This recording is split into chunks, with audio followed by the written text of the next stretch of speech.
Free speech. So I asked everyone I interviewed what their thoughts were on anti-fascism and free speech, and I think that the answers that I got can be divided into two main perspectives.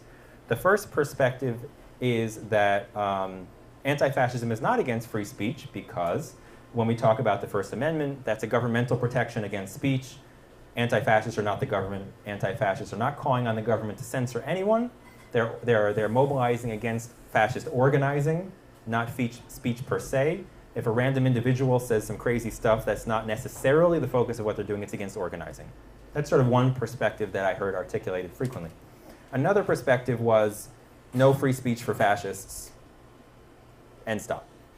So those are the two different perspectives, but they're sort of united in the rejection of the liberal framing of the question, which to me is the main takeaway, which is that if we see the struggle against fascism as a political struggle, and we do not concede to fascism or white supremacy the status of being a respectable opinion, and we don't see the struggle as sort of creating a regime of rights where neo-Nazis and their victims coexist and have a reasonable dialogue, if we see the goal as eradicating these politics, then that, in my mind and the mind of the anti-fascists I spoke to, changes the equation and means that the goal is not to sort of think about what these kinds of rights should be, but rather how do we eradicate these politics.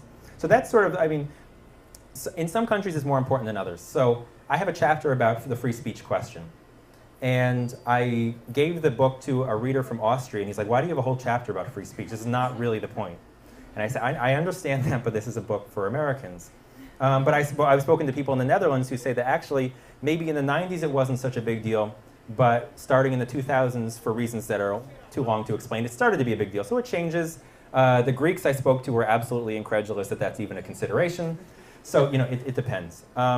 A few things, though, that I think are worth adding is that there's an assumption that we have, quote-unquote, full free speech right now. But there are all sorts of restrictions on speech, whether it be libel or obscenity or copyright infringement or corporate license and so forth, all sorts of restrictions.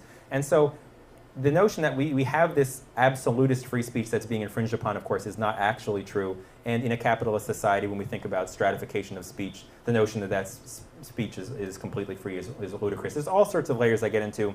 Ultimately, those are the two perspectives, but I think they're united by a rejection of the liberal framing of the question and by seeing it as a political struggle rather than sort of a management of rights.